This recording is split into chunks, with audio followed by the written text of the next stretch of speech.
pigeons. After that, we're going to open the border, and after that, we just, it's in your hands. So that's what they've done.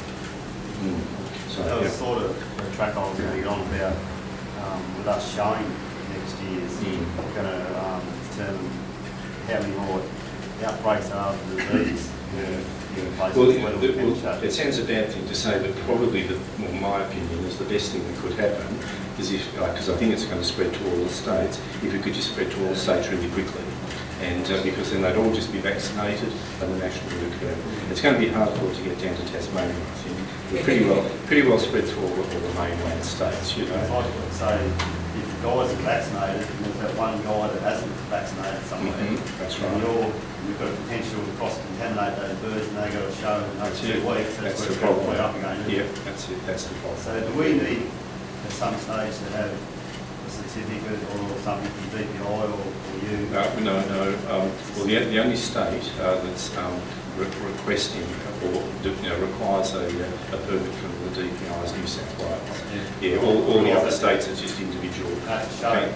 If we were to show it next year, so it's only New South Wales. Yeah. And you need that to show. Well, it's because it's down to fanciers' prerogative or organisations' prerogative, and so various pigeon organisations can make recommendations, or they can make rules. That members have to do it, or they can just leave it up to individual members and say, well, the disease is there. You've got a way of protecting your birds. You can choose to do it, or you can not choose to do it. But if you catch it, we're told you how you can protect your birds. You chose not to do it. That's your problem. So if we have the national, obviously in Queensland next year, yes. Most fanciers choose not to vaccinate up there. Yes. And we all go there. And we've got, especially Victoria and Sydney now. The virus could be tracked up with the fancy pigeons. So exactly. In there, I don't know whether the Queenslanders have let you do that. No, not the Queensland fanciers, but the Queensland DPI. They may keep the border closed until the disease is diagnosed there. See, I think the main concern of any state DPI, which is quite reasonable, is to keep the virus out of his state, for as long as possible. And so, with vaccinated birds being able to act as asymptomatic carriers, that's a source. So you couldn't allow them to come in unless the disease was already there. John. We've got to get a permit to send to Queensland, and it can be done. And the other thing, what's the difference in the virus in New South Wales to what you had in Melbourne? I don't think there's any difference at all. They don't spin their heads and they don't move halfway. Yeah. Look, we saw a whole range of different clinical symptoms in the various lots in Victoria as well. And, by outcome of exposure or infection to a virus is modified by lots of factors like, the age of exposure, how well the bird is otherwise, the level of virus contamination, things like that. And I've heard those rumours that it's a weak sort of virus and that in New South Wales, the chance of that virus mutating or the second PMV being smuggled in such a short period of time is pretty remote. It could happen, but pretty remote. And, I think all that's happening is that the virus is just presenting different symptoms in different locations. But the ARL, it's got the virus sequence now, and so they'll be able to check for that fairly quickly. They've already sequenced it compared to the standard chicken Newcastle's disease virus, and they found that it's very similar, but it's not quite identical, but it only differs by 2 acid-base pairs. So they could easily just get some of the virus from New South Wales, cross-match it with the Victorian one and just see if it's a different one or not. But probably doesn't really matter if it was a different one because the vaccine, it's protecting against paramyx, so virus type 1, so if it's slightly different, it wouldn't matter. But I think it is the same virus anyway. Was inoculation had any effect on fertility? No. Yeah, and I can be really emphatic about that because because the group birds in the trial were just randomly assigned to the various test groups. We had mature cocks and hens in each group, and so they were just running together in the lots. If I'd had to divide them, I would have put maybe cocks in one group, hens in another, babies in another. But because it had to be random, we had mature cocks and hens running together, and the vaccine trial ran over 56 days initially, before we had the first set of results. And so it's plenty long enough for those pigeons to pair up. And they paired up, normal fertility, robust babies. There was just no difference in what you'd expect if those pigeons hadn't been inoculated. What about vaccinated? 3 weeks ago, and I've had raced the pigeons at fertile eggs since then. Yes, So, yeah, and particularly doing all the biochemistry, hematology, you know, if there was any inflammatory changes or infection or anything like that, we would pick that up on those screening tests, but there wasn't anything, you know, there was just the vaccine birds' blood profiles were identical to the ones that were in the control group. There was just no difference. Needle with birds, Yep. injecting your birds, right?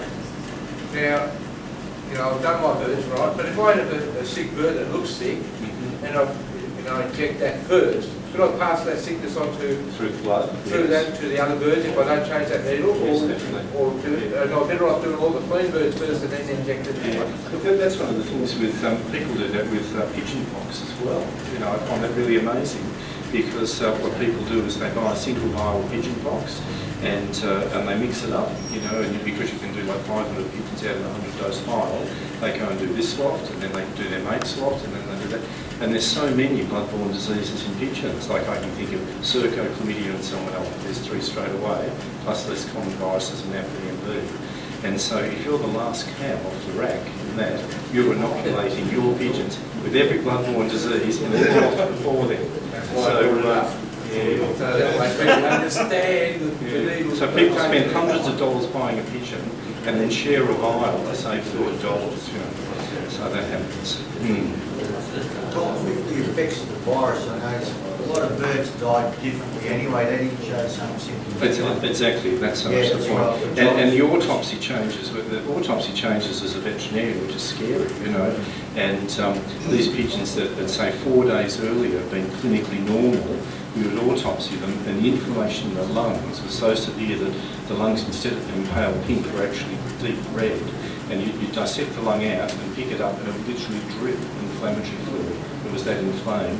And the kidneys in a pigeon that should be the same colour as the liver, so the colour of a lamb's fly and butcher, the kidneys were just white because the normal tissue had just been replaced by fat and scar tissue, and that happened in 4 days. It was just it's an incredibly dramatic, aggressive disease.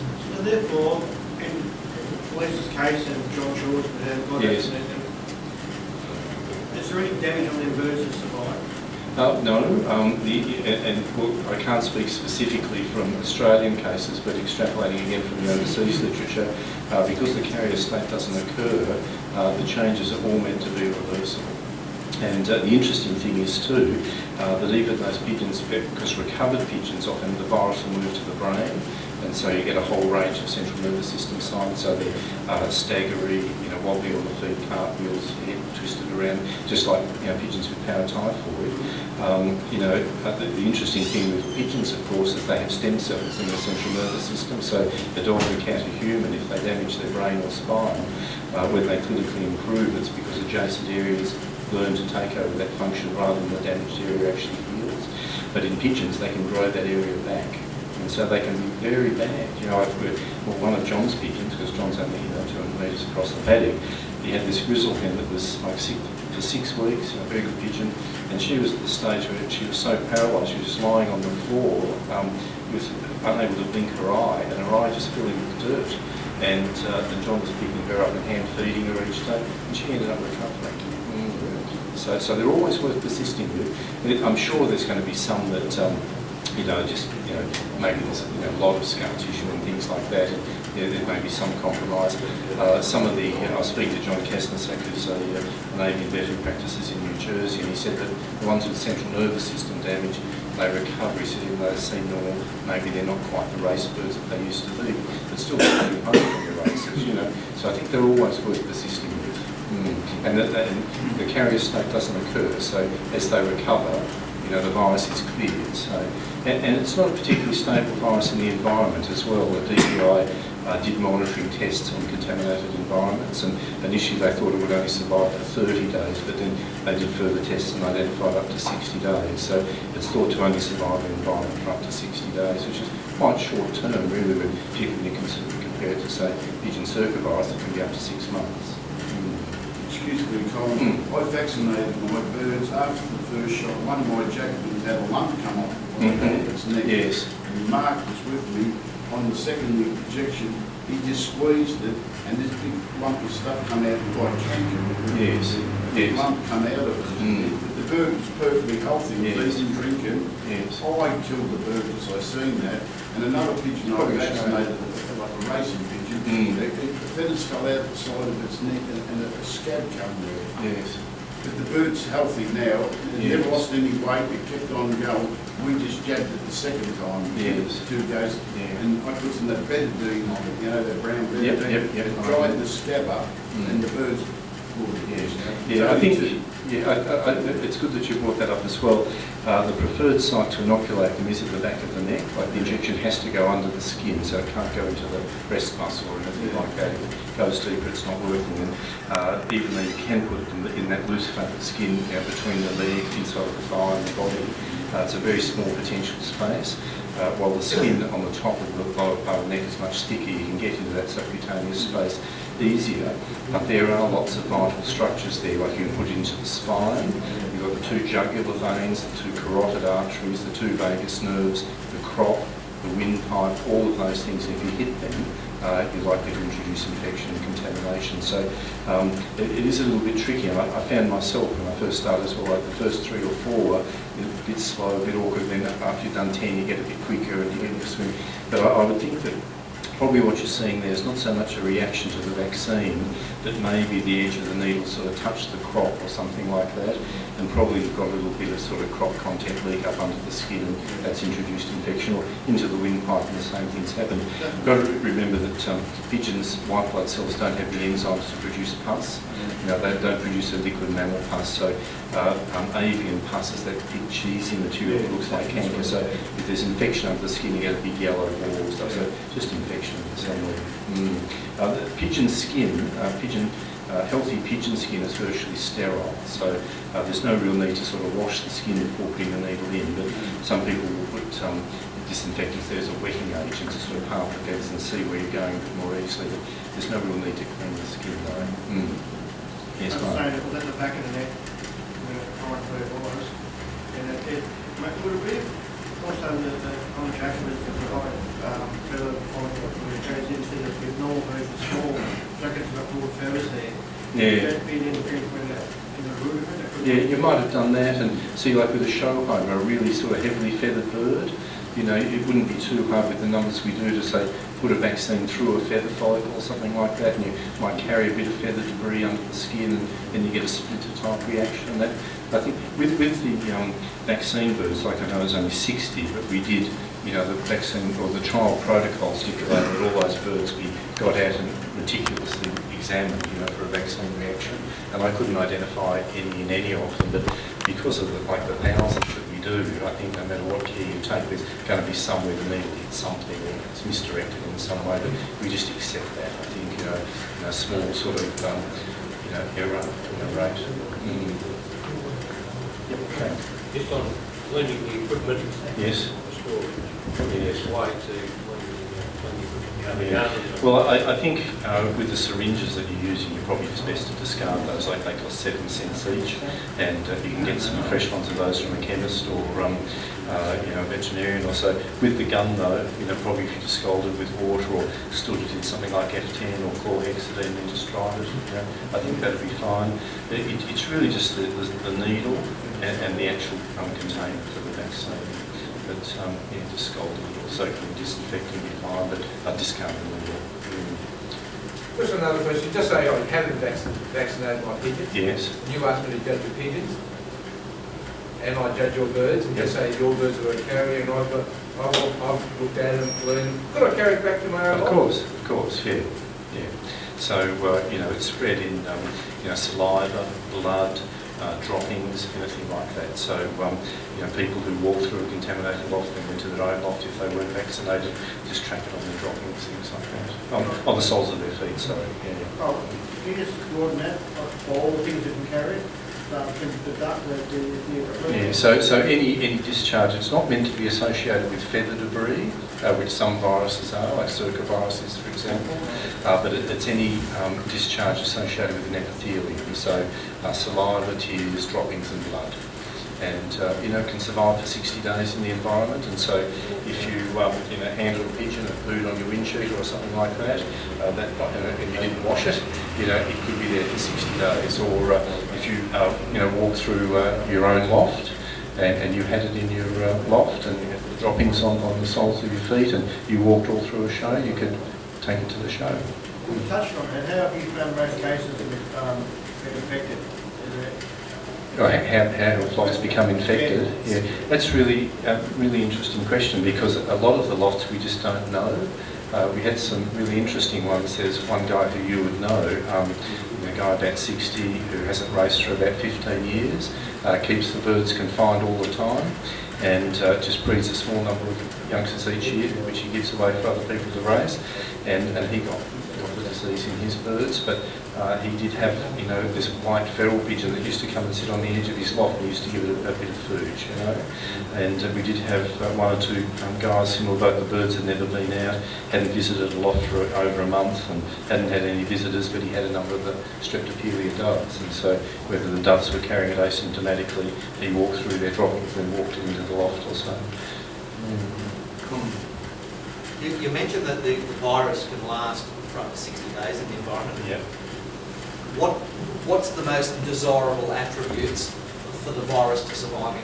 Yeah, it likes just warm, moist conditions. Yeah. And often they're conditions found around the pigeon loft, aren't they? If you're not cleaning it regularly, droppings during winter can keep their moisture. And pigeon lofts can be sort of fairly cosy as well. So warm, moist conditions. It's killed by desiccation, exposure to UV light. In lofts that are diagnosed with the condition, there's two disinfectants that are registered to kill, PMV, F10 and Ergon. And both of those you just buy as a concentrate. With the F10, they advertise that if you dilute 4 mils down to a litre, and then the surface needs exposure for 10 minutes, and that will kill PMV on it. And so with contaminated lofts, what we're suggesting is people buy that, dilute it down, move the pigeons out, clean all the loft out, remove all the organic material, and then just soak the whole loft for 10 minutes in that disinfectant. It's as much as you can do to decrease the viral load in the loft. And so from the time of onset of someone's birds being infected, is there any set incubation period before clinical signs are evident? Yeah, all paramyxoviruses have, one of their characteristics is the incubation time, and we think with this one it's about 8 days. But it's hard because, some people said their birds have become sick quicker and it doesn't really fit in. But in the tests that the DPI did, they thought 8 days was the standard thing from infection to clinical disease But coming. there'd have to be a number of variables in that. Oh, certainly. Yeah. Older birds, or if the birds are parasitised on a poor diet, or low hygiene, high viral exposure, all that. 8 days, they're saying. Right. Time for dinner. Any other questions? Is that answer to PMV? Vaccination fatigue. Colin, just one more. Chairman. A lot of guys were talking about they weren't going to do their stock birds. Why not?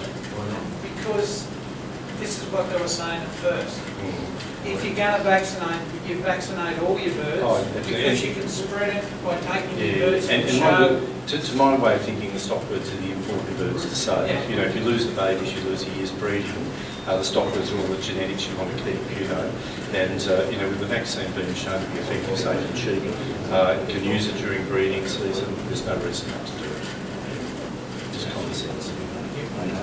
So when I ring up your clinic, Yes. and want the material sent across, how you can send it to WA? No, we can't. So we would. So look, we can't, because it's got to be kept between 2 and 8 degrees C, and the vaccine is available through every vet. And so what we're suggesting is people can pick it up at reception and bring the Lesky. We're happy to do that. If we do mail it out, it's got to be at the end user's discretion there. But because they can get it from their local vet, and the drug companies can send it out and keep it 2 to 8 degrees, just go into your local vet and say, can you order some PMV vaccine for me? And they should have it there in a few days. I'm led to believe the cost of the vaccine in Western Australia is very expensive. So there's two sources that you can get it from. They can either get it from Pfizer and their distribution centres in Sydney, or the other manufacturers, MSD, and their distribution centres in Bendigo. And so what would happen is your vet would contact the stroke company, and they would contact either of those, and it would just be shipped across with the other, the dog and cat vaccine and everything. Yeah, people have been using it already over there because we can actually get a permit from the authorities to get the vaccine. So the vaccination is well underway. Yes. Yeah. Good. Is this the only vaccine that's ever going to be available? That's a good question. We really overlooked that. With Pfizer, their plan is to extend their chicken registration to include pigeons based on the test that we've done. With MSD, what they've done is submit the application for their pigeon product Colombovac that's used in the UK. And they submitted that 3 months ago. And at that time, the APV said that their application would take 15 months. And so they're going to have to wait another 12 months before they find whether it's successful or not. But based on the earlier experience with Pfizer, it's a similar company, huge, where their application was knocked back. And if the MSD one is made the same way, it's likely to be knocked back as well. And a significant stumbling block would be because of the risk of importing an exotic virus. Why risk that when there's a vaccine here that already works?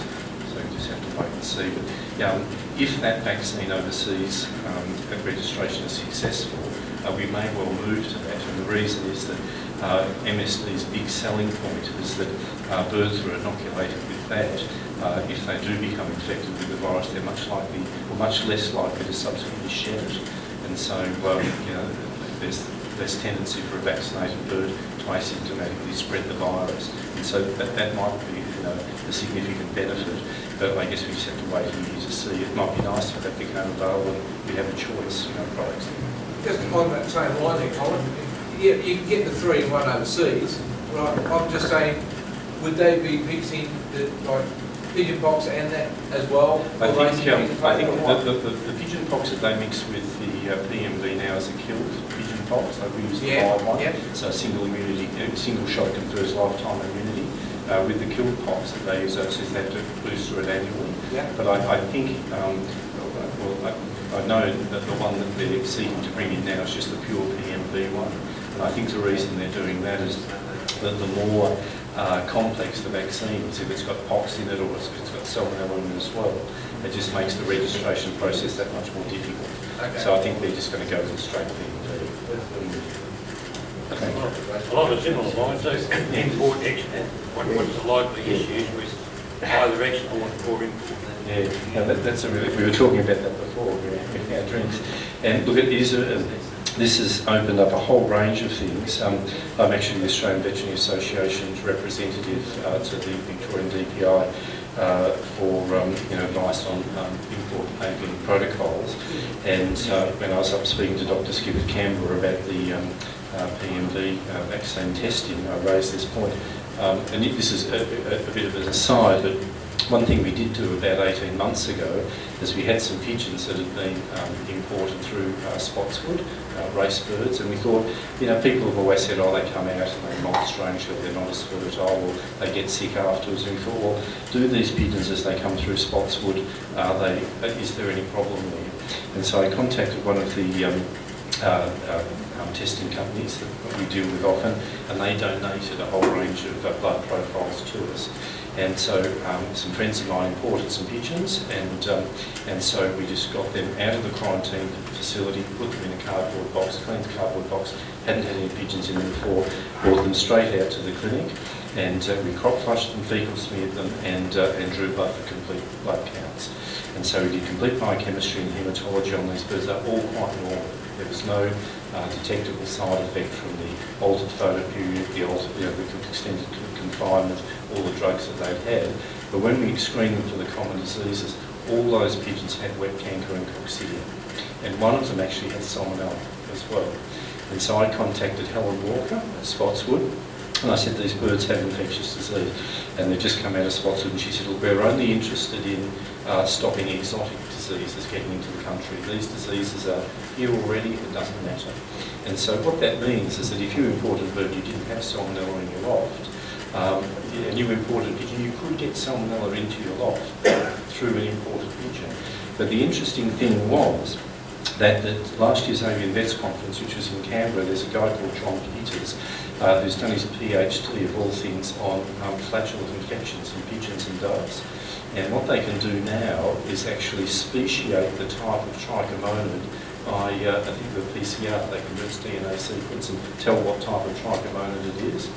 And what he's found is that in the last 12 months in Australian racing pigeons, this new strain of trichomonid, a thing called Trichomonas thea, has been identified. And so what they do at Spotswood is they or speciate them purely off their appearance under the microscope, but that's a bogus test. And so they crop flush a pigeon, look at it under the microscope. While there's single-cell flatulates there, that's canker. Canker occurs already in this country. That's not enough to stop that pigeon coming in, and it comes in anyway. But just speciating it by its appearance under the microscope is irrelevant. You know, all the different species look the same. And so now that they can actually speciate them by doing the DNA sequencing, the suggestion from us, the AVA, was that should be included in the test protocol when they come through. So if import pigeons have got flatulates, those flatulates should be speciated. If it's a strain of canker that's already here, the birds are allowed, and if it's an exotic strain, then those birds should be treated until paired before they're released. But when I brought that up at the Federal Chief DPI's office in Canberra, he said, look, it doesn't have any big impact, you know, on health, except for pigeon fanciers, and it would require 2 staff 5 months to alter the protocol. And I thought, wow, 2 staff, 5 months, all you do is change it, and it's allowed. He said what would have to happen is the AVA would have to submit data to show that, but it's actually, you know, there in the conference proceedings. You would think, or my thought is that if you had an authority like that draw that situation to your attention, you would then be obligated to act on it. But no, it's sort of our responsibility, or the Veterinary Association, if they're concerned, to push that issue through the DPI. If you're importing pigeons, because overseas they're not allowed to be vaccinated. They can be vaccinated. They can be vaccinated. They can be vaccinated. And see, what happens, of course, is that there are birds that have been raced overseas that are brought in when they're several years old, because we know that after vaccination, their immunity wanes. And that's why they need boosters. And so if you import a bird that's been vaccinated and it's imported before the immunity's wane, it's still detectable, it blocks it. But birds that have been inoculated years ago, or for other reasons their immunity's dropped, they can come in. But that's going to change as well, because now that they know, because of all the work that Al's done with this outbreak, what I'm told now is that they can actually tell whether the PMV is actual disease or vaccine strain. And so what should happen, but I guess that's one of the things I was alluding to, if it takes 2 guys 5 months for a simple canker, how long is it going to take to figure out the problem? So, but in theory what could happen, if you've got a bird come in and they thought it's had a PMV exposure, they can see for just antibodies, or they can check to see whether there's real PMV in there. And even if it was real PMV, they can see whether it's been vaccinated with a live strain like NDV4 or whether it's active disease. So they could get round that, but because they're pigeons and not horses, maybe it's not going to happen, you know. But they could get round it. But in answer to Frank's question, this is the world's longest answer, I know, but in theory, what should happen is because PMV isn't an exotic disease anymore, it means that we should be able to import pigeons from countries with PMV, and if they do have PMV when they arrive, it's like canker and salmonella and coccidia. It's not exotic, it shouldn't stop them anymore. So we should be able to get pigeons from the Middle East and India if we want it. Cut the quarantine time down, how's that? Well, that's only if everyone gets their act together and convinces the DPI to alter it, but in theory it should be possible. John can do that, he'd be good at that. Exporting pigeons. Well, I've sold. I'm talking New Zealand particularly because, as you know, we're trying New to, Zealand. you know, New Zealand is written off because they don't have PMV. I've sent 40 of my race pigeons overseas this year. I sold some into Asia and 40 to America, and they all had to test negative for PMV before they accept them. If they go through America and one's positive, they're all killed. If they go through Canada and one's positive, they hold them and retest them. So I sent mine through Canada. So, so that was a bit, it's been a bit of an agitation for me because, dealing with all the PMV pigeons, I couldn't inoculate the birds that I wanted to export. So they were vulnerable, I suppose, when they went. Anything else? Why can't we turn around and have pigeons vaccinated overseas when we're importing them? Because as soon as they come out of quarantine here, we've got to vaccinate them. Yeah, that's right. To me, that makes good sense. If you're bringing valuable pigeons into a contaminated environment, why not protect them? But at the moment, the current protocol is that if they do come up positive, they can't gain entry. But there's no reason for it. No, well, the current protocol is that if there's any detectable exposure to PMV, either through vaccination or wild disease, those pigeons are knocked back. But now that the PMV's here, that really is outdated protocol, isn't it? It should be. Yeah, but they're going to take forever to change it, aren't they? Well, that's what we say, like with the kangaroo black. The current one that was in England now, they just got the heat again. Got the dramatic. Yeah. So, and there's no reason why it couldn't happen here as well. What John's saying is completely true. If I was importing pigeons into Victoria now, I'd be very keen to inoculate them straight away. Well, is that something maybe you could suggest spots for the aquas that before they're released? Yeah. What it would have to be is it would have to be a formal thing from, the ANPA would be a good person. There's no national racing body, which is a great shame. There is a national fancy body. So, from the ANPA and probably the ABA, the Australian Veterinary Association, you would need letters from both of those sort of things to stimulate them. The guy who has done all that flatulent research is John Peters. He's working in a lab run by a guy called Shane Riddell, who's an avian veterinarian who's got a special interest in all these DNA things. So you need to get those people, the ANPA could hire him, and say, this is what we want to do. Could you write the submission for us or something? But hire me to write it, It's another voluntary thing. Come on, Colin, you're doing that. What? Sorry? Aren't you a member of ANPA? Yes. And proud of it too. Anyway, so anything else? I think you said enough. Good, okay. Well done. thank you.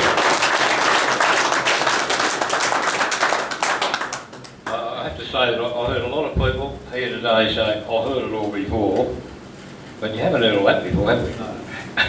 I think it was excellent, and it gives us, I think, a broader insight into how it happened, what it is, and where it's going. And I'm sure we can all go away here with a lot more confidence in what we're doing. And for sure, we just got to get on and vaccinate. Even you guys in Queensland, spread the message, get it all happening. Yeah. You've got to convince your DPI. But they've sold, like Woodhead alone sold 300 the last month. Yep, that's it. That's a good sign. 90% of the racing pigeon guys and best pigeon guys, the Brisbane, Caboolture, Ipswich areas, and even as far as Roma, Toowoomba, have all done it. Yep. No, good news. But we'll be discussing this more tomorrow when we talk about the national bids. And all I'd like to say at this stage is thanks to everyone for coming. We've got dinner actually where we started in the commercial club on the first floor at 7 p.m. We've got Bill's reserved seating for us up there in our own room upstairs. So we'll with everybody up there. The arrangements up there for dinner are, for those who haven't been, it's all you can eat buffets.